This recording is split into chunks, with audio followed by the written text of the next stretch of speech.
Olá, vamos agora para o quinto vídeo dessa série de vídeos que eu trago para poder discutir a literatura da minha tese. Esse é um texto de David Carr, né, produzido e publicado em um livro que trata justamente da discussão entre a ética e o esporte. Entre os vídeos que eu gravei até agora, o primeiro foi sobre a inclusão social através do esporte, que trata das 4 dimensões da inclusão social trazidas por Richard Bailey em 2005. Depois, sobre as desigualdades sociais na sociologia do esporte, que tem a categorização de gênero, etnia e classe como principais para Peter Donnelly, em 1996.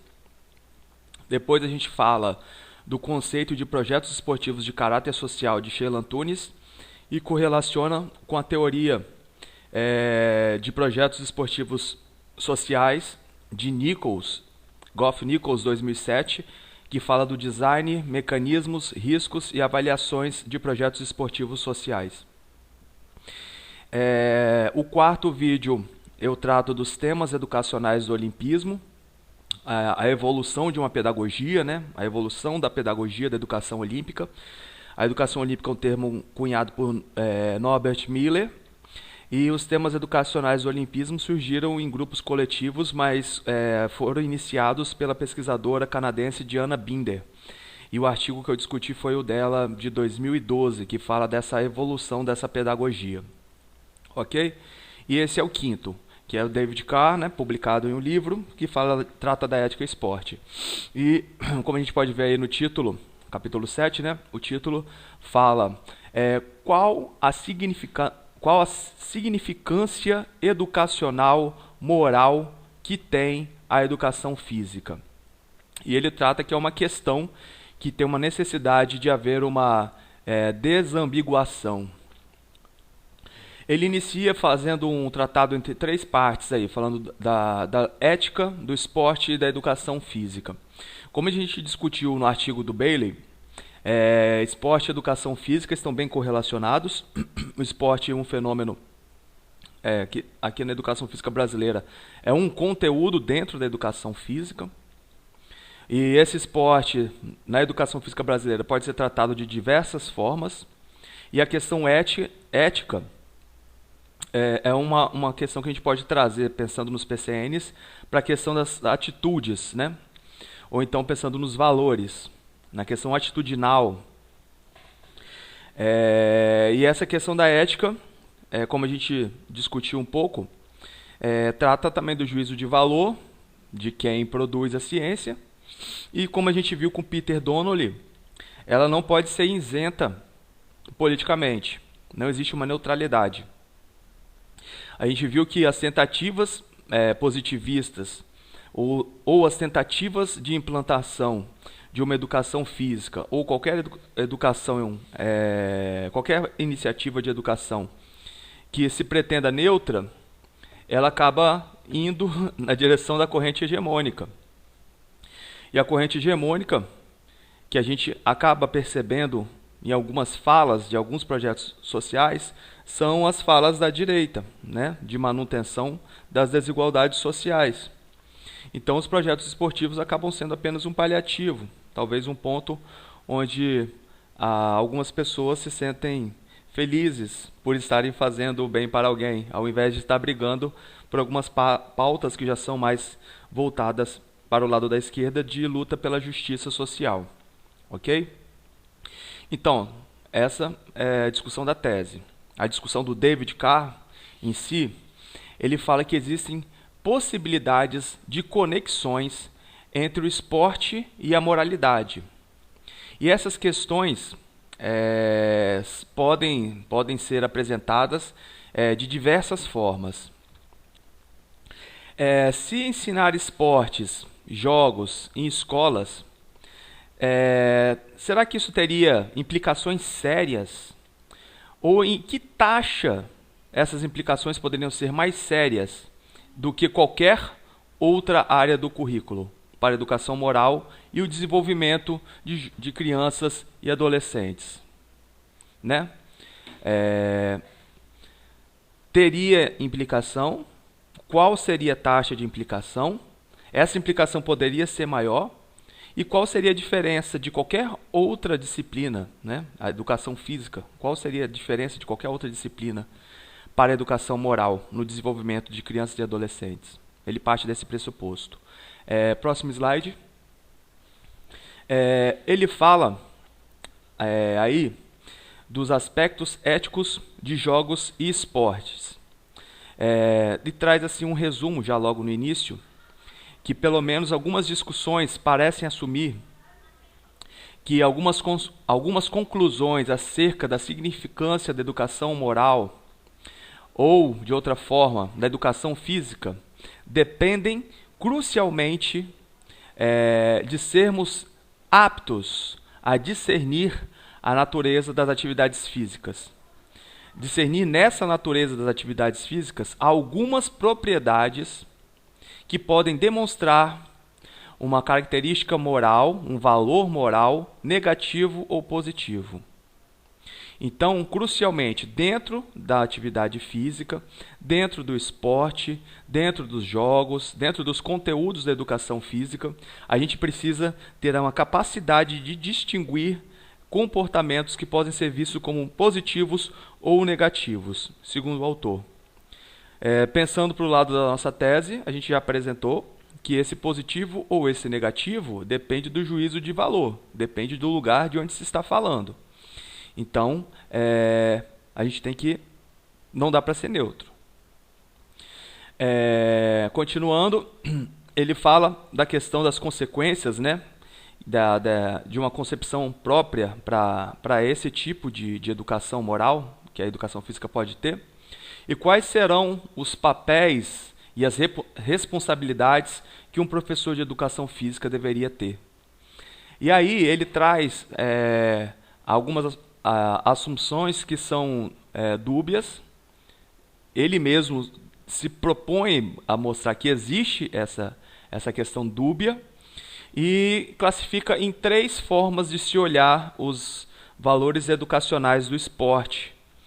E ele não coloca isso como cristalizados, ele coloca isso como reproduções, né, do que vem sendo tratado, visões que vêm sendo tratadas, e nesse ponto ele apenas as classifica, ele ainda não lança uma reflexão sobre elas. Próximo slide.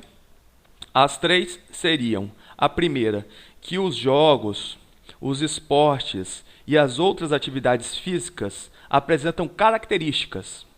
Por exemplo, no caso 1, competição e agressão. E que essas características, né, a competição e a agressão, são moralmente negativas. Então, a educação física, ensinar esportes e jogos, tem apenas valor educacional moral negativo. Essa é a visão número 1. Competição e agressão negativas. Então, educação moral negativa. Segundo, os esportes, os jogos e as outras atividades físicas apresentam características como, por exemplo, cooperação e espírito de equipe, que são moralmente positivas. Portanto, a educação física e o ensino de esportes e jogos pode ter apenas valor educacional moral positivo. Segunda visão, cooperação, espírito de equipe, valor educacional moral positivo.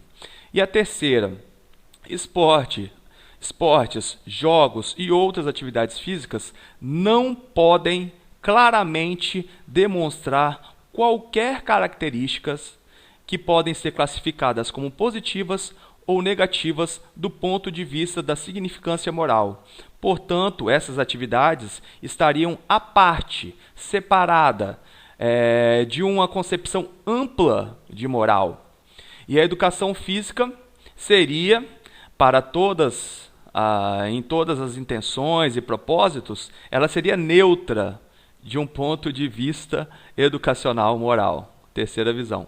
Primeira visão positiva, primeira visão negativa, segunda visão positiva, terceira visão neutra. Como eu disse, a classificação que o autor trouxe, não é a visão dele a respeito do assunto. Então, para poder pensar melhor sobre essas atribuições, ele começa a falar que seria necessário ver se todas elas são verdadeiras, né? A partir de alguma premissa de verdade. Verdade também tem uma discussão bem ampla, que também, se a gente for entrar nessa discussão, acho que daria só a tese ficaria por aí, né, no conceito de verdade. A gente teve uma discussão boa durante o doutorado, né, com a professora de epistemologia, mas vamos em frente. Mas tentar extrair daí algum senso de verdade, alguma lógica, né, por trás, algum argumento, algo consistente. Ver se essas três classificações têm alguma consistência. Então, existe também... Então, ele também aponta que as diferenças nessas fontes muitas vezes demonstram muito mais aquecer discussões do que clareá-las, né, do ponto de vista de esclarecer.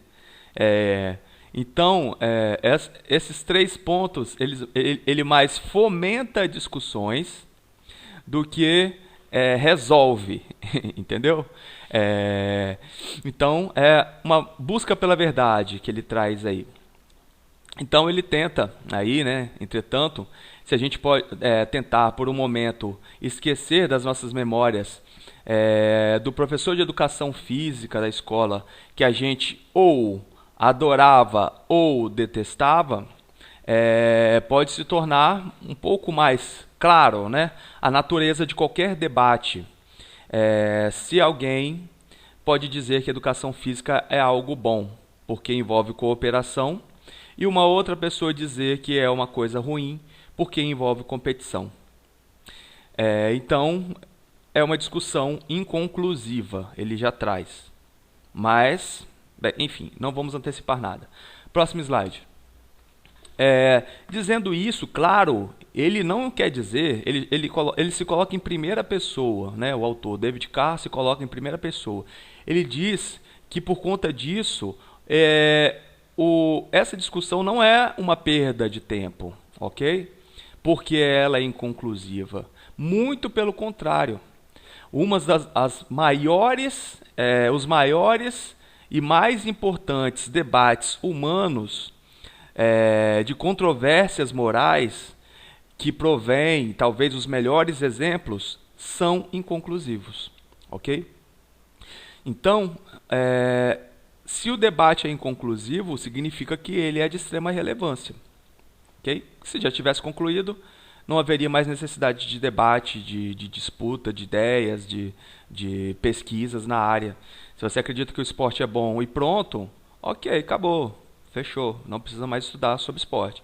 O esporte é mau e pronto? Ok, não precisamos mais estudar sobre esporte. O esporte é neutro? Ok, então está resolvido. Ok? Então ele coloca dessa forma. Se é inconclusivo, muito pelo contrário, aí que a gente tem que estudar mais e mais a fundo. Ok? Ponto de vista tanto filosófico quanto sociológico, científico. Ok? Então ele traz que o ponto de vista dele é muito mais tentar trazer argumentos, né, que são inerentemente inconclusivos e que eles não podem possivelmente esperar que funcione em qualquer da forma que a gente sempre espera que eles funcionem, ok? A gente não pode aplicar essa modalidade e acreditar que sempre vai funcionar da forma que a gente acredita. Ok? Então, a própria razão da educação física, da moral, ela sempre foi ligada à educação física, esporte e moral. E esses debates e argumentos são características, né, que deixam uma questão aberta, né? As pessoas falam que o esporte justifica o uso do esporte pela moral. A gente trouxe diversos exemplos. Porém, essas questões permanecem como uma questão aberta. Ok? Próximo slide. Ele traz aí na segunda parte do capítulo dele, falando de uma disputa ética na construção do esporte. Ele fala das avaliações morais, né, que os esportes e jogos, isso é importante, é um ponto fulcral da nossa tese, a questão da avaliação, que a gente percebeu de modo geral, desde os primeiros estudos sobre projetos esportivos de caráter social, ou em alguns estudos falando de educação física, a educação olímpica, a gente demonstrou que pelo menos a Binder tem muitas críticas, autocríticas, ok, ótimo. Ela demonstra como o movimento olímpico é realmente um movimento que vem se questionando, ok? Entretanto, a gente começa a ver a necessidade de ver a questão das avaliações constantes. A Binder demonstra isso como algo importante e a gente traz também dessa forma. Porque também nas revisões, no que a gente viu, de modo geral, as pessoas já partem do pressuposto apologístico do esporte como algo bom, ponto final, apliquei aquilo ali e ponto final e foi bom. E a avaliação? Como essa avaliação foi construída? Golfo-Nichols traz algumas avaliações. A nossa tese, a gente propôs algumas avaliações. Não é uma avaliação da nossa tese, não tem caráter nem de ser um protocolo de utilização, tá? De protocolo de utilização para avaliar projetos esportivos.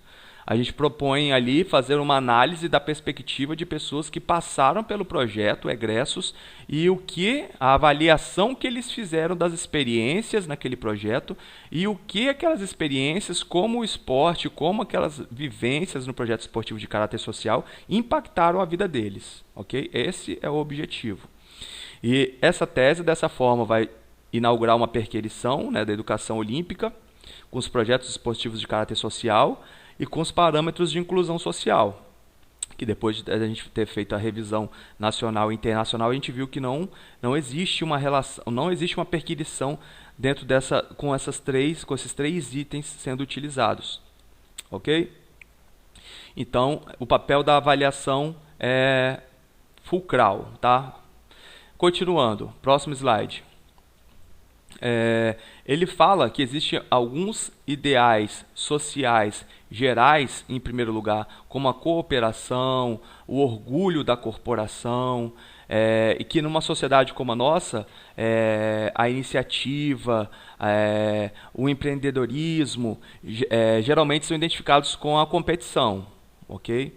Então, os jogos cooperativos podem ser valorizados, né, como moralmente interessantes, porque eles servem para promover atitudes de espírito de equipe e podem promover a questão competitiva do sucesso e da excelência pessoal, ok? Ou talvez ambos, ok? Então, já começa aí o questionamento. Não pode ser nem positivo, negativo, nem outro, porque na nossa sociedade o espírito de equipe é considerado algo interessante e o espírito competitivo, tentar ser bem-sucedido, ter uma excelência pessoal, também é valorizado na sociedade como nossa. Já foi mostrado lá no artigo da Binder que tem algumas culturas de origem africana e asiáticas, onde essa excelência pessoal não é bem vista. A questão de algumas religiões, algumas tradições budistas ou hinduístas que não acreditam na ideia do ego. Você tem que suplementar o ego.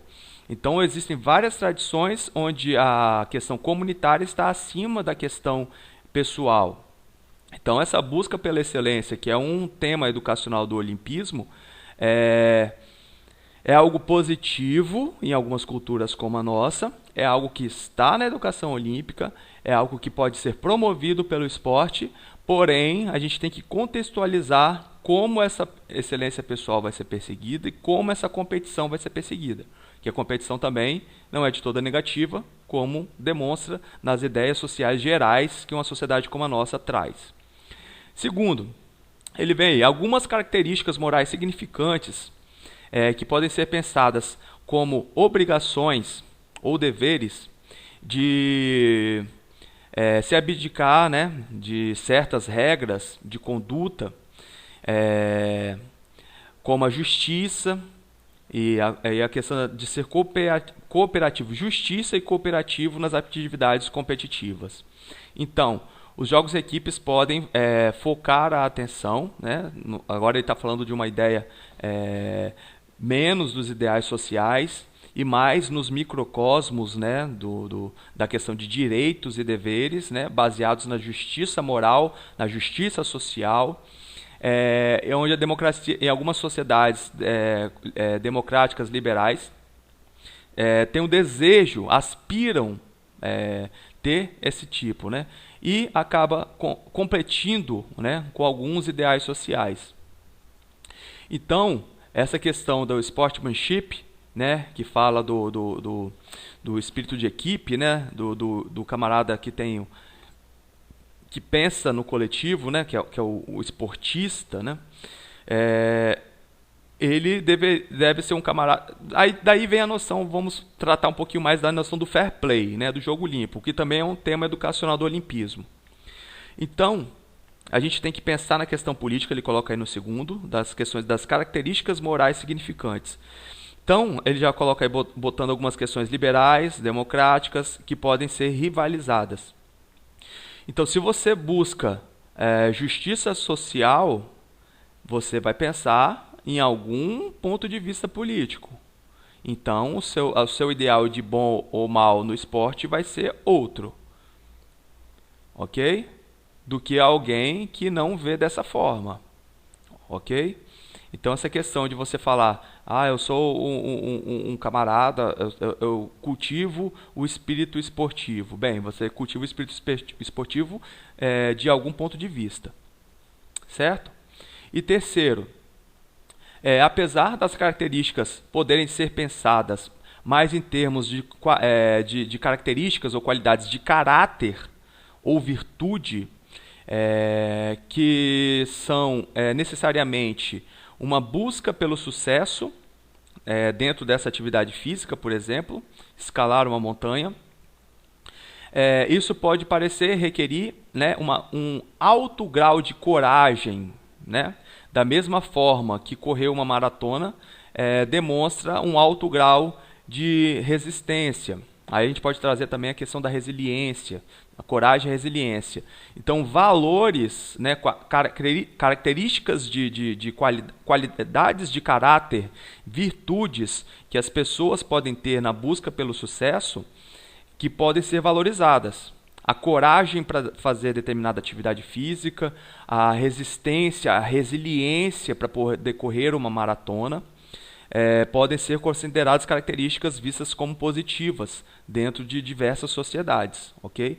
E todas essas questões acabam levando para o diálogo com aquelas três categorias iniciais que o Carr trouxe. Próximo slide. Então ele fala que, de acordo com os antigos gregos, principalmente Platão, que foram, segundo o autor, os arquitetos da tradição da escola pública. A escola pública da Grécia a gente sabe para quem era, né? O valor moral principal das atividades físicas está localizado no seu potencial de desenvolvimento de caráter, ok? Desenvolvimento de caráter. Então, a tradição dos arquitetos da escola pública seria o desenvolvimento de caráter, e as atividades físicas teriam um papel gigante nesse processo. Ele já começa a falar, né, já nas concepções liberais, pós-kantianas, né, que as atividades físicas parecem ajudar os participantes a observar, né, perceber, a seguir regras que são descritas dentro do contexto, geralmente, de jogos em equipe, né?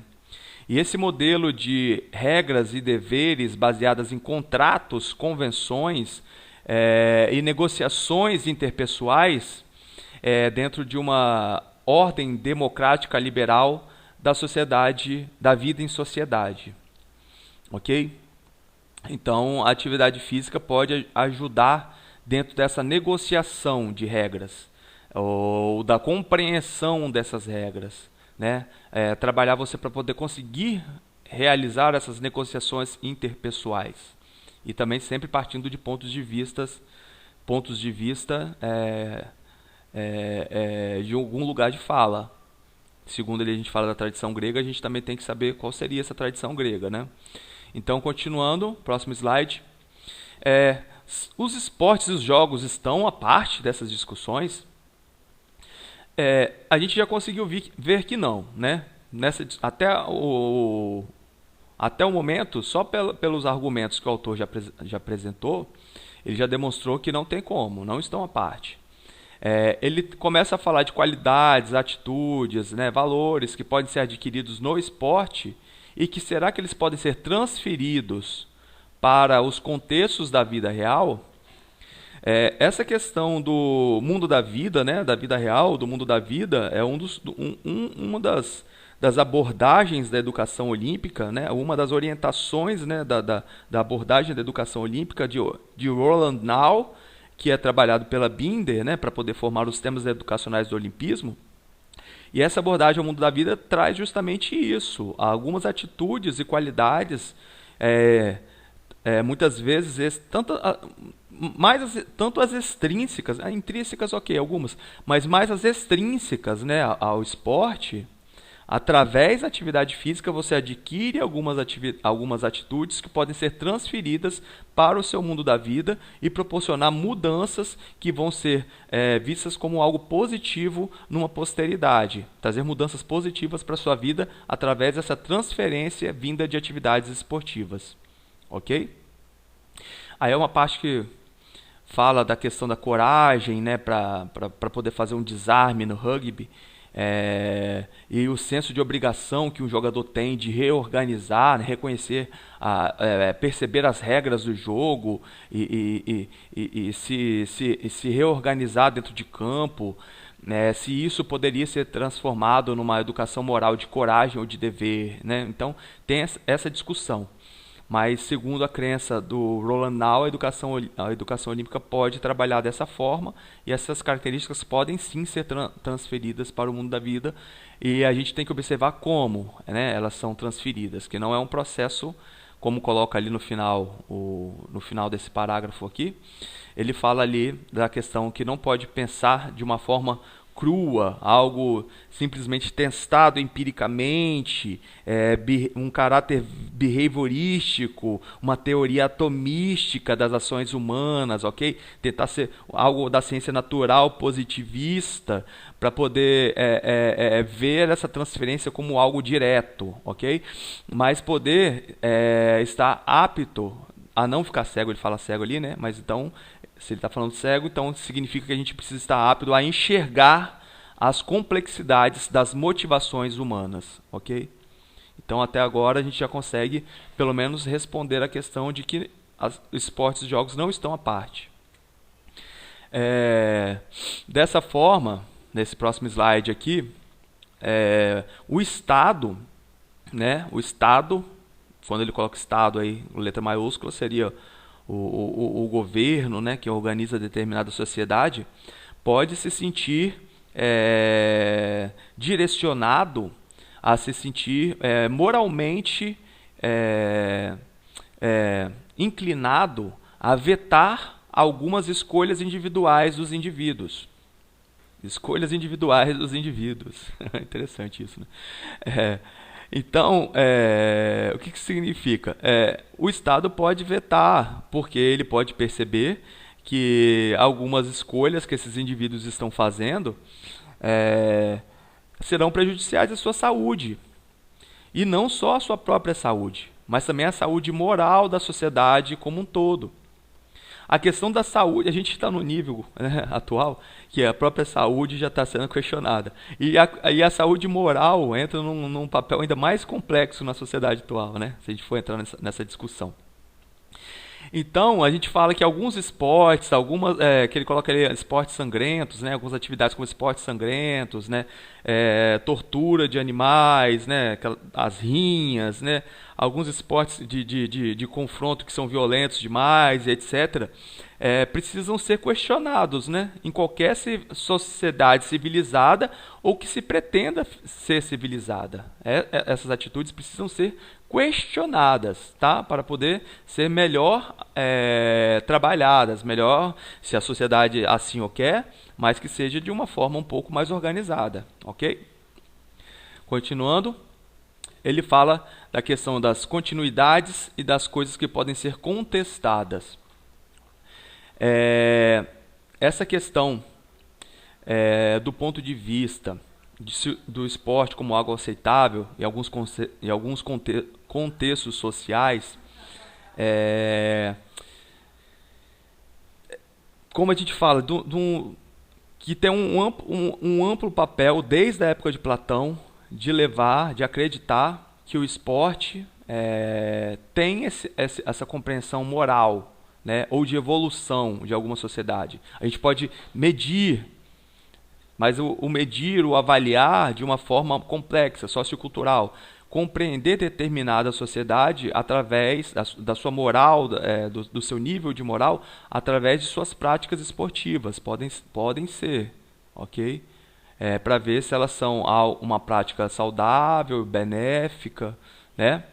E também questiona em quais contextos essas práticas devem ser instituídas na escola, porque essa questão da escola escola vamos tratar aí da escola pública, né, que fala que desde a Grécia Antiga os arquitetos da escola pública partiram da Grécia. Então a escola pública, qual é a educação, quais são os esportes, qual é a atividade física, qual é a educação física, como essa educação física, como essa moral, de qual ponto de vista político você vai se posicionar para poder aplicar essa educação física nessa escola. Ok? Então, essas visões, né? Então, a gente fala aí, desde literaturas, assim, pesquisa médica, ou crença em alguma igreja, tudo isso está envolvido em questões que são igualmente vistas como moralmente duvidosas ou perniciosas, ok? Então, existem algumas práticas que a gente deveria ser proibidas em uma sociedade que dita como livre. Então, olha a contradição. Para você ter uma sociedade livre, existem algumas coisas que precisam ser proibidas. E chega a ser engraçado, porque a gente está vivendo um momento que é mais ou menos dessa forma. A tolerância em excesso com o intolerante leva a ditaduras. Você tolerar o intolerável pode levar você até um ponto que você não vai mais poder se expressar livremente. E isso não é uma opinião, não é uma fala simples, solta, não é uma narrativa, é uma constatação histórica, constatação histórica de liberdades que foram caçadas, atitudes intoleráveis que foram passando pano para essas atitudes intoleráveis até que chegou um ponto que a sociedade como um todo não teve direito de se expressar. Nesse ponto aí, tanto aí já não vem essa questão de direita e esquerda não, tanto regimes que se diziam de direita como regimes que se diziam de esquerda passaram por isso na história da humanidade. Então a gente precisa fazer essa percepção. Então algumas questões, como aí, as disputas de gladiadores do passado. Será que a gente deve voltar com elas e acreditar que isso é uma prática tolerável, bacana, legal? E como a gente vai ensinar como a gente vai ensinar esse esporte para a juventude nos contextos da educação formal? Ele coloca ali no final, formal schooling, educação formal. Apesar dos questionamentos ao termo educação formal, a gente vê aí mais uma vez que esse autor também trabalha com essa perspectiva, né? A gente trabalhou com as categorias de Libânio para a educação formal sendo aquela instituída pelo Estado, Ele, nesse texto, ele trata dessa forma, a educação formal como algo instituído pelo Estado. Quando a gente fala do não formal, uma das características de Libani, que os projetos esportivos de caráter social se classificam, eles são iniciativas, não é que não tenham sistematização, eles têm sistematização, uma sistematização que a gente percebe internacional ainda da educação olímpica. Entretanto, não é um Estado. O Comitê Olímpico Internacional não rege o Estado, ok? Então, a educação sistematizada, entretanto, não é instituída por nenhum governo. Próximo slide. Então, ele coloca aí que existem um grande número de questões, ok? Então, fica claro, até o momento que ele coloca que existe uma significância moral, né? Então, a gente precisa questionar qual é essa significância moral da educação, na educação física. E existe uma necessidade ampla, né, dessa desambiguação. Inclusive, este é o começo do artigo, está no título do texto dele. Né? A gente precisa questionar, né, os construtos, né, que a sociedade vem trazendo. Ensinar hóquei, né, o hóquei de gelo, aqui no nosso contexto fica perdido, né, porque o hóquei seria de gelo, aí seria uma atividade lá eurocentrada, país não necessariamente eurocentrada, mas de tradição eurocêntrica, mas utilizada em países que têm invernos rigorosos, né? O que não é tanto o caso do Brasil. Certas regiões ainda tem, mas mesmo nessas regiões acho que não existe uma tradição, uma cultura tão forte esportiva nessa direção. E o hóquei de gelo, existem características ali dentro do hóquei de gelo que precisam ser questionadas, né? E as ginásticas, existem algumas questões na ginástica que também precisam ser questionadas. Então, essas características que precisam ser questionadas, a gente vai transferir elas diretamente para a educação moral, para a sociedade, vai passar de uma forma direta, sem nenhum trato pedagógico, sem ver o que socialmente, como sociedade, a gente deseja, ok? Então, ele fala que isso é necessário. É necessário. E ele diz também que existe, talvez do ponto de vista dele, agora é um ponto de vista que dá um pouquinho de balde de água fria na educação física. Ele vê que existem algumas disciplinas escolares, como literatura ou história, que provavelmente serão veículos muito melhores de uma educação oral do que simplesmente jogos ou um trabalho com metais, né? Então, se a gente for trazer a educação física, propor uma educação física com algo de moral, a gente tem que ver como essa educação física vai ser trabalhada. Simplesmente ensinar a pessoa a dar um corte, simplesmente ensinar a pessoa a dar uma manchete, simplesmente ensinar um aluno a fazer um mergulho numa piscina, a correr numa pista, simplesmente passar características técnicas ou mesmo táticas de organização dentro de uma competição, dentro de um esporte coletivo e etc. E só isso não é suficiente para poder dizer de qualquer educação moral. Ou, aliás, você pode estar tentando tomar um ponto de vista da educação neutra. E o ponto de vista da educação neutra, a gente sabe que é corroborar com o hegemônico. Então, corroborar com o hegemônico pode ser uma estratégia de resistência. Pode ser uma estratégia de resistência, né? Você não precisa estar a todo momento confrontando, porque vamos trazer uma frase aqui do senso comum, né? Que prego que muito se destaca, leva martelada. Então, a gente tem que ter essa inteligência, a hora de empurrar um pouquinho, a hora de dar uma recuada, ok? Sabedoria africana está aí a todo momento, né?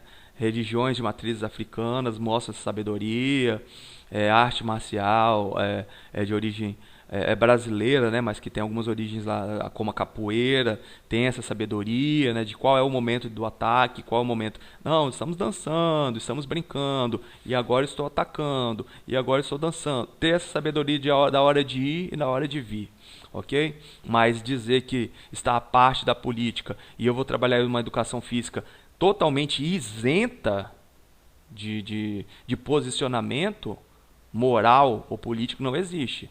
Você pode, às vezes, estar trabalhando até inconscientemente. Você pode não ter consciência dessas questões. Mas qualquer indivíduo que está apto a fazer uma análise um pouquinho mais crítica. E quando eu falo crítica, não é simplesmente reclamar dos outros. Não é uma crítica pela crítica. São críticas, metodologias científicas que estabelecem críticas socioculturais que podem fazer leituras a contrapelos, fazer análise de discurso, fazer uma vista de conteúdo, pode fazer uma análise semiótica de significados e compreender como esse processo se dá. Ok? Próximo slide. Ele fala, ele questiona, né, essa leitura, novamente da significância da educação moral de atividades físicas, ok? Que é ambígua e que precisa ser modificada. Ele mostra que tem uma dificuldade imensa em colocar essa questão. E por fim, ele faz... Eu acho que ele está começando a voltar às questões, né? A revolver, né? As questões que já foram trazidas novamente. Ele traz a questão do hockey novamente, a continuidade do esporte com a vida, o argumento, né, da continuidade do esporte com a vida. Então eu acredito que nesse ponto aqui a gente não precisa estar aprofundando porque já foi esclarecido. Mas ele fala aí também de uma questão da educação física, que seria muito mais diferenciar, um problema de diferenciar se a educação física, se o professor de educação física seria também um educador moral, entendeu? Essa questão precisa tentar afirmar, né, ter uma questão afirmativa. O professor de educação física está qualificado, sim, ele está qualificado de ser um agente da educação moral, mas apenas pela virtude de ser um professor, muito mais do que ser um expert em atividades físicas, ok? Isso eu acho fundamental nesse texto. Ele pode ser um agente de educação moral, mas muito mais por ser um professor, ok? Do que de ser um expert em atividades físicas. Então o indivíduo pode entender de funcionamento de mitocôndria, pode entender de fisiologia, de biomecânica, de anatomia, de célula de rato, se rato branco fica gordo, se rato branco fica magro, pode entender todas as técnicas esportivas, todas as modalidades, todas as regras, todos os processos pedagógicos, todos os processos pedagógicos, progressões pedagógicas, táticas e técnicas, né? Não pedagogia do ponto de vista sociocultural histórico, mas do ponto de vista técnico-tático, de prover uma melhoria técnica dos indivíduos, uma melhoria tática de eficiência de tomadas de decisão para a promoção de resultados esportivos ou resultados atléticos. Ele pode entender tudo disso. Porém, se ele não se colocar como um professor e não assumir algumas questões da educação moral, então esse papel de professor da educação física com uma significância educacional moral se perde, ok? Então, a partir do momento que ele não se posiciona, não precisa se posicionar sempre, mas ele precisa ter algum posicionamento em algumas, mesmo que sejam posicionamentos incidentais, né? Porque a gente que trabalha com docência, a docência é conflituosa. A gente está tendo que resolver conflitos num grupo, num coletivo, vários coletivos que a gente tem durante o dia para poder estar lidando com esses conflitos de coletivos, cada aula é um coletivo novo, um conteúdo novo, uma intenção nova, um objetivo novo, desejos novos, pessoas com visões diversas que a gente precisa estar conciliando, que se a gente não... obrigatoriamente vão haver incidentes ali que você vai ter que tomar decisões morais, como professor. Então, somente pela qualidade de professor, né, de estar naquela posição de professor, uma pessoa que está ali para poder resolver conflitos, tentar passar alguma aprendizagem, tentar receber essa aprendizagem dos alunos e tentar melhorar de alguma forma aquela coletividade, trazer algo de positivo, de lúdico, de interessante, de novo para aquela coletividade, somente por conta desse papel que o professor tem, que ele pode ser educador moral, ok? Se ele abrir mão da... Se ele abrir mão, ou se ele não tiver consciência, ou se a moral dele, se ele, enquanto indivíduo, a formação moral dele estiver ligada a algumas visões de mundo estreitas, ele vai ser sim também um educador moral. Mas para qual moral ele vai estar educando? É educador moral sim, mas para qual moral ele está educando? Qual o papel de justiça social ele estará trazendo? Ele estará trazendo ou ele estará contribuindo para o status quo? Ele será mais um reprodutor do status quo? Ele servirá como aparelho ideológico do Estado, de Althusser, né, esse conceito, sendo mais um reprodutor da hegemonia no sentido de Gramsci, né? Então vamos pensar nesse sentido, ok? Então, por esse papel, ele pode levar crianças e adolescentes, né, pela autoridade educacional, moral que ele tem, etc., e pode desenvolver valores positivos e condutas corretas. E aí a gente entra num questionamento bem grande, né? Quais são esses valores positivos e quais são essas condutas corretas? Ok? Então, ele termina aí, termina o último slide aí, que ele mostra que é uma questão confusa, que existem vários teóricos da educação física, que tiveram várias tentativas, né, de tentar fazer estabelecimentos, né, de uma rota de justificação que as atividades físicas formam tem formas de conhecimento que podem ser legitimadas, né, nas teorias de educacionais liberais, né, e a conexão que ele fala aí, né, ironicamente, entre jogos e a moralidade parece estar tentada por conta dessas teorias liberais da educação moral, mais inclinadas a seguir regras de moralidade, né, algo como respeitar as regras de um jogo, né, apesar dos liberais tentarem trazer a ideia de que os jogos contêm sistemas internos de regras que podem apontar essa visão dos propósitos e objetivos dos esportes e jogos, e que eles talvez estariam à parte de importantes questões morais da vida humana. Então, existe um debate bem amplo aí. Essa questão da tentativa de mostrar esse hybrid off, aí de estar à parte, algumas pessoas nos dias atuais ainda tentam, e no decorrer da história ainda tenta, ok? Dizer que não tem. Existe, o autor demonstrou, David Carr demonstrou, porém ele mesmo termina dizendo que são confusões que, entretanto, precisam ser tópicos de outras ocasiões, de outras discussões, ok? Então a gente precisa saber que existe sim significância moral. A educação física tem uma significância moral, e essa significância moral precisa ser aprofundada para poder compreender qual é esse papel, qual é essa significância moral, ok? O artigo traz que tem, e precisam de cada vez mais pesquisas. O debate precisa continuar para demonstrar como está sendo feita esse debate moral.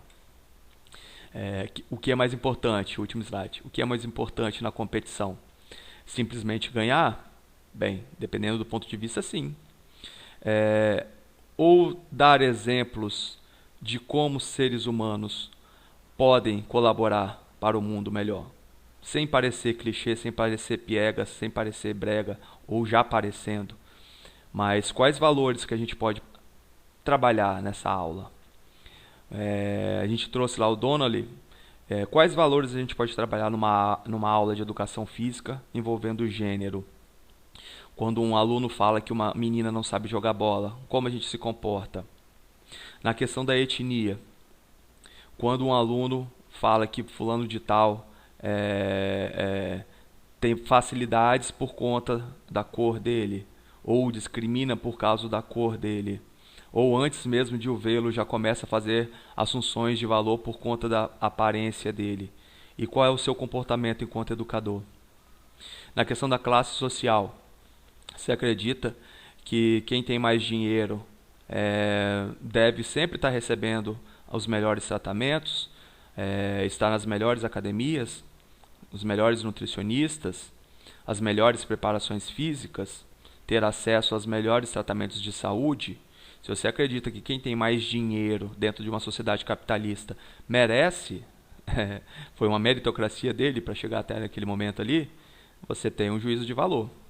Agora, se você busca uma justiça social, se você acha que as coisas deveriam ser mais equitativas, se você acha que tem estratégias de resistência, que você se posiciona em alguns momentos estratégicos para poder fazer alguma modificação nessa moral, mesmo que seja uma modificação pequena, micromudanças, né? Micromudanças. Então você tem um outro ponto de vista, é uma outra educação moral. Ok? Espero que tenha sido ficado claro. Esse debate do Carr, como ele mesmo próprio diz, é interminável, mas é um debate necessário e interessante, e como ele também fala, é muito menos esclarecedor e muito mais aquecedor, provocador de questionamentos. Ok? Muito obrigado e vamos em frente.